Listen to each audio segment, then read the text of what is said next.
परम सत्कायोग गुरु प्यारी सात संगत जी राधा स्वामी जी। संगत जी, आज 8 नवंबर को ब्यास में संगत के भागी खुल गए जी। बाबा जी के लिए उदास हुई बैठी संगत ने जैसे ही शाम 4 बजे सवाल जवाब के टाइम बाबा जी को स्टेज पर देखा तो संगत की खुशी का ठिकाना ही ना रहा। संगत खुशी के मारे रोने लगी थी जी। आज बाबा जी न सिर्फ स्टेज पर आए बल्कि संगत के साथ सवाल जवाब भी बाबा जी ने ही किए जी। हालांकि आज सुबह ओपन कार दर्शन बाबा जी ने नहीं दिए, कार में सिर्फ हजूर जी मौजूद थे जी। लेकिन संगत की उदासी को देखते हुए शाम को बाबा जी खुद ही आ गए जी। लेकिन आज बाबा जी ने जितना हंसाया उतना तो आज से पहले कभी नहीं हंसाया जी। और एक बात पर भावुक भी कर दिया जी, जब बाबा जी ने कहा मेरा जाना मालिक की मर्जी से होगा। सब कुछ आपको हम सुनाने जा रहे हैं जी कि आज शाम सवाल जवाब में क्या क्या हुआ जी। शुरू करने से पहले आप सबसे मेरी बेनती है जी कि कमेंट में राधा स्वामी जरूर लिखिए जी। सबसे पहले एक भाई ने बहुत ही भावुक होकर बाबा जी से सवाल किया कि बाबा जी, मेरी बस एक बेनती है, अंतिम समय जब मेरा बुलावा आए तो आप ही मुझे लेने आना। बाबा जी मुस्कुराए और कहने लगे कि बेटा, मालिक तो सबको ही लेने आता है। सवाल ये है कि जब वो आता है तो क्या हम उसे पहचान पाते हैं। फिर बाबा जी ने बहुत ही प्रेम से समझाया जी। कहा, बेटा, यहाँ खड़े होकर ऐसी फरमाइशें करने की जरूरत नहीं है। मालिक सबका ख्याल खुद रखता है, वो सबको लेने आता है। फिर आगे एक भाई ने बाबा जी से सवाल किया कि बाबा जी, जब मेरी पत्नी भजन सिमरन पर बैठती है तो कभी कभी अचानक गिर जाती है। हमें समझ ही नहीं आता ऐसा क्यों होता है, उसको डर भी लगता है। बाबा जी ने बहुत ही सहज भाव से समझाया जी। कहा, बेटा, जब ध्यान भीतर लग जाता है तो कई बार शरीर का नियंत्रण ढीला पड़ जाता है। ये एक आध्यात्मिक अवस्था होती है, इससे डरने की कोई जरूरत नहीं है। इसके बाद एक बहन ने बड़े दुख से बाबा जी से सवाल किया कि बाबा जी, मेरे पापा अब इस दुनिया में नहीं हैं। हम 4 भाई बहन हैं। हम सब कहते हैं कि जो भी रोटी हमें मिलती है वो आपकी दया से ही मिलती है। और ये कहते कहते वो बहन बहुत ज्यादा रोने लगती है। फिर वो आगे कहने लगी कि बाबा जी, आप हमें छोड़कर कभी मत जाना। अब बाबा जी ने प्रेम भरी आवाज में कहा कि बेटा जी, मेरा जाना या रहना मेरे हाथ में नहीं, ये सब मालिक की मर्जी पर है। मैं कौन होता हूँ खुद की मर्जी से यहाँ से जाने वाला, सब कुछ मालिक की मौत से हो। फिर आगे बाबा जी ने उसको समझाया कि बेटा, मालिक हर समय हमारे साथ है, आप चिंता मत करो। फिर बाबा जी ने हंसते हुए कहा कि पहले तो मुझे ये बताओ कि तुम लोग मुझे यहाँ से क्यों भेजना चाहते हो। सब बोलते हैं कि बाबा जी कहीं मत जाइए, हमारे साथ ही रहिए। ये सुनकर संगत हंसने लगी थी जी। फिर बाबा जी ने वही बात दोहराई कि सब मालिक की मौत से होगा। फिर आगे उस बहन का रोना बंद हुआ और वो फिर बोली कि बाबा जी, कृपा कीजिए। बाबा जी मुस्कुराए और कहने लगे कि बेटा, ये बात तुम रोककर भी कह सकती थी, पर देखो तुमने हंसकर कहा, और हंसकर कहना और भी अच्छा लगता है। फिर आगे एक बहन ने आंसुओं से भरी आंखों के साथ बाबा जी से सवाल किया कि बाबा जी, मैं तो 1 मिनट भी आपके बिना नहीं रह सकती। बाबा जी मुस्कुराए और कहने लगे कि अच्छा, तो 1 मिनट भी नहीं रह सकती। फिर बाबा जी ने प्यार से बोला कि बेटा, जानते हो सच्चे प्यार का मतलब क्या होता है। प्यार का अर्थ है मालिक के हुक्म में रहना, उसकी मर्जी में जीना, उसके बहाने में रहना। फिर बाबा जी ने आगे समझाते हुए कहा कि चलो अब रोना बंद करो और ध्यान में लगो। लेकिन वो बहन फिर रोने लगी और कहने लगी कि बाबा जी, आपके बिना मैं बिल्कुल अकेली महसूस करती हूँ। बाबा जी ने बहुत नरमी से कहा कि बेटा, अगर हम सच्चे मन से भजन सिमरन करेंगे तो मालिक हमेशा हमारे साथ रहेगा, वो कभी हमें अकेला नहीं छोड़ेगा। फिर आगे एक बहन ने बाबा जी से सवाल किया कि बाबा जी, आप कृपा नहीं करते? बाबा जी मुस्कुराए और कहने लगे कि हाँ बेटा, गलती मेरी ही है, मैं कृपा नहीं करता, कमी भी मेरी ही है। जैसे ही बाबा जी ने ये बात कही, ये सुनते ही पूरा पंडाल हंसी से गूंज उठा जी। उसके बाद एक भाई ने बाबा जी से सवाल पूछा कि बाबा जी, हम जिंदगी में सेट कैसे हो सकते हैं? बाबा जी ने कहा, शादी कर लो बेटा। ये सुनते ही संगत हंसने लगी थी जी। फिर आगे वो बोला कि बाबा जी, मेरी अभी शादी नहीं हुई। बाबा जी ने हंसकर कहा, तो कर लो बेटा, तुम्हारी पत्नी खुद तुम्हें सेट कर देगी, क्यों चिंता करते हो? इतनी बात पर संगत फिर से जोर जोर से हंसने लगी थी जी। बाबा जी ने फिर मजाकिया अंदाज में कहा कि देखो बेटा, बीवियों ने तो बड़े बड़ों को सीधा कर दिया। इतना सुनते ही सारी संगत फिर से हंसी के साथ लोटपोट हो गई जी। फिर इसी भाई ने हाथ जोड़कर कहा कि बाबा जी, हमारे सिर पर अपना हाथ रखिए। बाबा जी मुस्कुराए और कहने लगी कि अगर मैंने सिर पर हाथ रखा तो तेरे बाल बिगड़ जाने हैं। तो वो बोला, कोई बात नहीं बाबा जी, बिगड़ने दीजिए। बाबा जी ने कहा, तो फिर बाल ठीक से संवार कर आना, मैं 2 मिनट में ही उन्हें बिगाड़ दूंगा। फिर बाबा जी हंसते हुए कहने लगे कि शादी कर लो, जब तेरी पत्नी आएगी ना, वो खुद तेरे बाल बिगाड़ देगी। इस बात पर भी संगत फिर से हंसने लगी थी जी। फिर आगे एक बहन ने रोते हुए बाबा जी से सवाल किया कि बाबा जी, राधा स्वामी जी, उसके साथ एक लड़का खड़ा था जी। बाबा जी ने मुस्कुराकर कहा कि देखो, तुम दोनों बहुत खुश लग रहे हो। फिर वो बोली, बाबा जी हाँ जी, पर सब्र नहीं रहता। बाबा जी ने कहा कि ठीक है, सब्र रखो, बीबियों को तो सब्र की जरूरत होती है। फिर यही बहन बोली, हाँ जी बाबा जी। फिर बाबा जी मुस्कुराए और कहने लगी कि हाँ जी बाबा जी, यही तो सबसे प्यारा जवाब है। संगत फिर से हंसी में डूब गई जी। फिर यही बहन बोली कि बाबा जी, मेरा भाई मुझे मारता है। अब बाबा जी ने पूछा कि छोटा भाई है या बड़ा? तो वो बोली, बड़ा भाई है। बाबा जी ने कहा, तो फिर भाग जाया कर। संगत फिर से हंसने लगी थी जी। फिर वही लड़की बोली कि बाबा जी, असल में तो एक ही भाई है, पर घर के सब मिलकर मुझे मारते हैं। अब बाबा जी ने हंसकर कहा कि तो बेटा, तू भी कुछ ना कुछ बोलती तो जरूर होगी, तभी तो मारते हैं, बेवजह कोई क्यों मारेगा? तो ये सुनते ही संगत फिर से हंसने लगी थी जी। फिर यही बहन बोली कि हाँ बाबा जी, मैं भी कभी कभी बोल देती हूँ।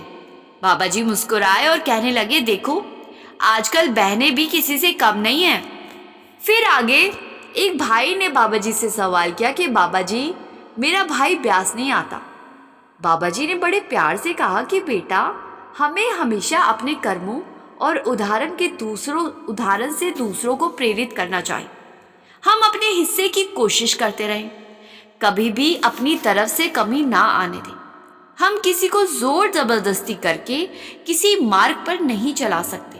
हमारा काम है खुद को सही रखना और एक अच्छा उदाहरण बनकर दिखाना।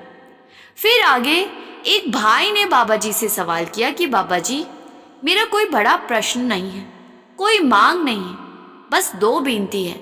आप दया करें, कृपा करें और भीतर के दरबार में अपने दर्शन दे दें। बाबा जी मुस्कुराए और कहने लगे कि बेटा, सब कुछ तो मांग लिया तूने, अब बाकी रह क्या गया? ये सुनते ही संगत बहुत हंसी जी। बाबा जी ने आगे कहा कि पहले ये बता, तेरी दूसरी विनती क्या है? फिर वो बोला कि बाबा जी, पहले आप पहली विनती का जवाब दीजिए। बाबा जी ने हंसते हुए कहा कि पहले दूसरी बता, फिर पहली पर आते। फिर वो कहने लगा कि बाबा जी, मुझे ऐसी सेवा दे दीजिए कि मैं हमेशा आपके पास रह सकूं। अब बाबा जी ने बड़ा ही सुंदर उत्तर दिया जी। बाबा जी ने कहा कि बेटा, हम अक्सर सोचते हैं कि सेवा सिर्फ धर्म स्थल पर की जाती, पर असली सेवा तो भाव की होती। जहां भी निस्वार्थ भाव से काम होता है, वही सेवा है। जरूरी नहीं कि सेवा सिर्फ किसी स्थान पर जाकर ही की जाए। जो भी काम प्रेम और समर्पण से किया जाए, वही सेवा बन जाता है। और बेटा, सेवा का मतलब गिनती नहीं, भावना है। फिर इसके बाद एक बहन बहुत ही रोते हुए बाबा जी से सवाल करने लगी कि बाबा जी, मेरे पति पिछले 25 साल से शराब पी रहे, वो ब्यास नहीं आते, मैं क्या करूं? अब बाबा जी ने बड़ी ही करुणा से उसे समझाया जी। कहा कि बेटा, क्या वो तुम्हें आने से रोकते हैं? तो वो बीबी बोली कि नहीं बाबा जी, रोकते नहीं हैं, बस खुद नहीं आते। बाबा जी ने आगे कहा कि देखो बेटा, हर इंसान में कुछ अच्छाइयाँ होती है और कुछ कमजोरियाँ भी होती हैं। हमें हमेशा उनकी अच्छाइयों को देखना चाहिए, बुराइयों पर ध्यान नहीं देना चाहिए। सोचो, अगर वो तुम्हें भी यहाँ ना आने देते तो घर का माहौल बिगड़ जाता, लेकिन उसने अपनी सोच की कद्र की है। इसीलिए इंसान की बुराई नहीं, अच्छाई देखो। आगे बाबा जी ने समझाते हुए कहा कि आप चिंता मत करो, कृपा जब होती है ना तो मालिक खुद सब बदल देता है। हम किसी पर जबरदस्ती नहीं कर सकते। अगर वो तुम्हारे प्रेम और आचरण की कदर करेंगे तो धीरे धीरे वो खुद ही उस मार्ग की ओर खिंचाएंगे। हमारा काम है अच्छा माहौल बनाना, गिले शिकवे मिटाना, बाकी मालिक का काम है सुधार करना। फिर आगे किसी भाई ने बाबा जी से सवाल किया कि बाबा जी, मेरा कोई सवाल नहीं है, बस मुझसे जो भी गलती हुई है मुझे माफ कर देना और कृपा करना। इस जन्म में ही मुझे अपने पास बुला लीजिए। अब बाबा जी ने मुस्कुराकर उत्तर दिया जी। कहा, बेटा, केवल माफी मांग लेने से माफी नहीं मिलती। गलती शब्दों से नहीं, कर्मों से सुधरती है। मालिक ने हमें जीवन इसलिए दिया है ताकि हम सीख सके, बेहतर इंसान बन सके। माफी का मतलब है अपनी करनी में सुधार लाना, शब्दों से नहीं, अपने आचरण से साबित करना कि हमने सच में कुछ सीखा है। फिर आगे एक बहन कहने लगी, एक बहन ने बाबा जी से सवाल किया कि बाबा जी, मुझे एक बहुत अच्छा परिवार मिला है, सभी ब्यास आते हैं, पर अब कोई नहीं आता, सब अलग हो गए हैं, ऐसा क्यों हुआ? इतना बोलते ही वो बहन बहुत रोने लगी। अब बाबा जी ने बहुत ही शांति से और सहजता से समझाया जी कि बेटा, हर किसी की अपनी जिम्मेदारियां होती। जब समय मिलता है तो इंसान आता है, कभी कोई पहले आता है, कभी कोई बाद में, पर मालिक की योजना हर आत्मा के लिए अलग होती है। तू अपनी कोशिश मत छोड़। फिर आगे एक बहन बोली कि बाबा जी, मेरा भाई मुझे बहुत तंग करता है। बाबा जी मुस्कुराए और कहने लगे कि बेटा, भाई बने ही इसलिए हैं, तंग करने के लिए। अब ये सुनते ही संगत बहुत हंसी थी जी। फिर बाबा जी ने कहा कि आज तो तू रो रही है, पर जब बड़ी हो जाएगी तो इन्हीं बातों को याद करके मुस्कुराएगी। फिर यही बहन बोली कि बाबा जी, उसे थोड़ी अक्ल दे दो, वो बाहर गया हुआ है। बाबा जी ने कहा कि बेटा, अक्ल मांगने से नहीं आती, अक्ल तो अनुभव से आती। बाबा जी ने कहा, भाई तो लड़ाई करके ही प्यार जताते हैं, बस उनके उस प्रेम को पहचानो। फिर आगे एक लड़के ने बाबा जी से सवाल किया कि बाबा जी, मुझे गुस्सा बहुत आता है, कोई कुछ भी बोल दे मैं तुरंत जवाब दे देता हूँ, ना छोटा देखता हूँ ना बड़ा देखता हूँ, मैं क्या करूँ? बाबा जी ने बहुत ही गहराई से और बहुत ही सहजता से उसे समझाया। कहा, बेटा, चुप रहना सीखो, एक चुप 100 सुख। जब हम बोलते हैं तो अपनी असलियत दिखा देते हैं, तो कम बोलो, ज़्यादा सुनो, इससे मन शांत रहेगा और समझ भी बढ़ेगी। फिर बाबा जी मुस्कुराए और कहने लगे कि मालिक ने हमें 2 कान दिए, 2 आंखें दी हैं, पर जुबान सिर्फ एक, मतलब साफ है। देखो और सुनो ज़्यादा, बोलो कम, यही अच्छे इंसान की निशानी है। फिर आगे एक भाई ने बाबा जी से सवाल किया कि बाबा जी, आप करनाल आए थे ना, हजूर जी को भी करनाल भेज दीजिए। अब बाबा जी ने हंसते हुए बोला कि अगर हजूर जी अकेले ही आ गए तो भाई बोला ठीक है बाबा जी, वो भी चलेगा। अब बाबा जी हंस पड़े और कहा कि वाह बेटा, तू तो बहुत जल्दी बदल गया। ये सुनते ही संगत हंसने लगे थे। फिर आगे एक बहन ने बाबा जी से सवाल किया कि बाबा जी, बरगाड़ी में जो सत्संग घर है वो किसी की निजी जमीन पर बना है, कहीं ऐसा तो नहीं कि वहां का मालिक कभी कह दे जगह खाली करो और सत्संग बंद हो जाए? अब बाबा जी मुस्कुराते हुए उत्तर देने लगे कि बरगाड़ी का तो वैसे भी नाम ही रोले में चलता है। ये सुनते ही संगत हंसने लगी थी जी। बाबा जी ने पूछा, तो खुद बरगाड़ी में रहती है? तो वो बोली, नहीं बाबा जी, पास के गांव में। तो बाबा जी ने कहा, कोई बात नहीं बेटा, सत्संग घर चलता रहेगा, चिंता मत कर। फिर यही बहन कहने लगी कि बाबा जी, मेरा भाई पढ़ता नहीं है। फिर बाबा जी ने हंसते हुए कहा, और तू पढ़ लिया कर, तो लड़के तो मस्ती करने के लिए ही बने हैं। तो वो बोली, बाबा जी मैं तो पढ़ती हूँ। फिर इसी बहन ने बताया कि मेरा बड़ा भाई सत्संग घर का सेक्रेटरी है, वो कभी कभी अपनी पत्नी को डांट देता है। तो बाबा जी ने कहा कि बेटा, बीवियों को थोड़ा बहुत डांटना ही पड़ता है। फिर मुस्कुराकर बाबा जी ने कहा, ये 2-3 साल तक ही ठीक है, फिर पूरी उम्र तो बीवियां ही राज करती है। अब ये सुनते ही संगत बहुत जोर जोर से हंसी थी जी। बाबा जी ने आगे कहा कि सारी उम्र तो बीवी की ही चलनी है बेटा, मर्दों का तो काम बस शुरुआत तक ही है, आगे तो मर्दों को पत्नियों की ही सुननी पड़ती है। पूरा पंडाल फिर से हंसने लगा था जी।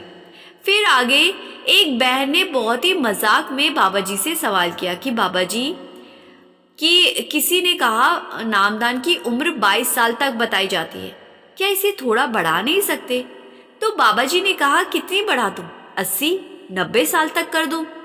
इतना सुनते ही संगत जोर जोर से हंसने लगी थी जी। फिर आगे एक भाई ने बाबा जी से सवाल किया कि बाबा जी, जब मेरी बहन मुझसे झगड़ती है तो वो मुझे नाखून से खरोच देती है। अब बाबा जी मुस्कुराए और कहने लगे, तो तू झगड़ता क्यों है? जब तुझे पता है कि वो नाखून मारती है तो तू पंगे क्यों लेता है? तो ये सुनते ही संगत बहुत हंसी थी जी। बाबा जी ने पूछा, तुम दोनों की उम्र में कितना फर्क है? तो वो बोला, मैं 2 साल छोटा हूँ। अब बाबा जी ने हंसते हुए जवाब दिया कि बेटा कोई बात नहीं, फिर तो तू भी 1-2 लगा दिया कर। अब ये सुनते ही संगत बहुत हंसी थी जी और पंडाल में खुशी की लहर उठ गई थी जी। बाबा जी ने आगे कहा कि दोनों भाई बहन मिलकर ऐसे ही प्यार से झगड़ते रहो, यही तो घर की रौनक है। फिर वही लड़का बोला कि बाबा जी, कृपा करके मुझे नामदान दे दीजिए। अब बाबा जी मुस्कुराए और कहने लगे कि अब अचानक तुझे नामदान की याद आ गई, अभी तो बहन की शिकायत कर रहा था। अब ये सुनते ही संगत फिर से हंसने लगी जी। इसके बाद एक और बहन ने पूछा कि बाबा जी, जब मैं ध्यान में बैठती हूँ तो मेरे माथे पर जोर पड़ता है, लेकिन मुझे अभी नामदान नहीं मिला है। बाबा जी बहुत समझदारी से कहने लगे कि बेटा, इसीलिए तो कहा जाता है कि जब तक नामदान ना मिले लंबे समय तक ध्यान में ना बैठो। जब बिना नामदान के बैठते हैं तो मन डरने लगता है, बेचैन होता है, लेकिन जब मालिक की दया से नामदान मिलता है तो वही मन स्थिर हो जाता है। फिर बड़े प्रेम से बाबा जी ने उसे समझाया, कहा, इसीलिए बेटा, जब भी बैठो पहले नामदान लेकर ही बैठना, तभी भीतर की यात्रा सुरक्षित होती है। फिर आगे एक बहन ने हजूर बाबा जी से मुस्कुराते हुए सवाल किया कि बाबा जी, आपकी बेटी की शादी हो गई है। संगत जी, इस बहन का इशारा अपनी खुद की तरफ था जी। फिर ये बहन आगे कहने लगी कि अब आप अपनी बेटी को क्या शिक्षा देंगे? तो बाबा जी मुस्कुरा उठे और कहने लगे कि बेटा, मेरी तो यही शिक्षा है, पति को प्यार से संभालो, उसको काबू में रखो और राज करो। अब जैसे ही बाबा जी ने ये कहा, पति को काबू में रखो और राज करो, पूरी संगत हंसने लगी थी जी। फिर वो बहन बोली कि बाबा जी, पर मुझे तो ये नहीं आता कि पति को काबू में कैसा किया जाए। तो बाबा जी मुस्कुराए और कहने लगे कि अरे बेटा, लगता है तुझे तरीका नहीं आता। फिर उन्होंने मजाकिया अंदाज में कहा कि जो बहनें अभी हंस रही है ना, बाद में इनसे पूछ लेना, इन्हें तो अच्छे से आता होगा कि कैसे काबू करना है, ये तुझे सीख दे देंगी। इतना सुनते ही संगत फिर से जोर जोर से हंसने लगी थी जी। फिर बाबा जी ने आगे समझाते हुए कहा कि बेटा, औरतें तो जन्म से ही अधिकार लेकर आती है, राज करने का स्वभाव उनमें जन्मजात होता है। अब ये सुनते ही संगत फिर से हंसने लगी थी जी। फिर इसी बहन ने पूछा कि बाबा जी, जब हमें प्रसाद मिलता है तो क्या हमें अपना ही प्रसाद खाना चाहिए या किसी और का भी ले सकते हैं? अब बाबा जी ने शांत स्वर में कहा कि बेटा, प्रसाद का असली लाभ उसी को मिलता है जिसके भीतर उसकी कद्र होती है। प्रसाद तो मालिक की कृपा का प्रतीक है, उसे श्रद्धा से ग्रहण करना चाहिए। किसका है ये बात मायने नहीं रखती, अगर मन में विश्वास है और श्रद्धा है तो प्रसाद को ग्रहण करना चाहिए। फिर आगे किसी ने एक और प्रश्न किया जी कि बाबा जी, कबीर साहिब का सत्संग है, कर नैना दीदार महल में प्यारा है, उसमें अलग पुरुष का उल्लेख है, तो वहां पुरुष शब्द क्यों जोड़ा गया है? क्या वहां कोई परमात्मा देह रूप में है? अब बाबा जी थोड़ा मुस्कुराए और कहने लगे कि बेटा, शरीर तो बहुत पीछे रह जाता है। परमात्मा ना कोई रूप रखता है, ना रंग, ना आकार। जब उन्होंने पुरुष शब्द क्यों जोड़ा, ये वही जाने। असल में मालिक का कोई साकार रूप नहीं होता। फिर बाबा जी ने डॉक्टर जॉनसन के प्रसंग का जिक्र किया। उन्होंने बताया कि जब डॉक्टर जॉनसन किताब लिख रहे थे तो महाराज जी ने कहा था कि पहले त्रिकुटी तक पहुंचो, फिर असली ज्ञान समझ पाओगे। देखो बेटा, जो बाहरी ज्ञान है वो केवल समझाने के लिए है। सच्चा ज्ञान तो भीतर से आता है। जब आत्मा शब्द से जुड़ती तभी सच्चा अनुभव होता है। फिर बाबा जी ने कहा, इसीलिए कहा गया है, ज्ञान ध्यान धुन जानिए, अखत कहावे सोई। संगत जी, ये आज 8 नवंबर शाम 4 बजे के सवाल जवाब।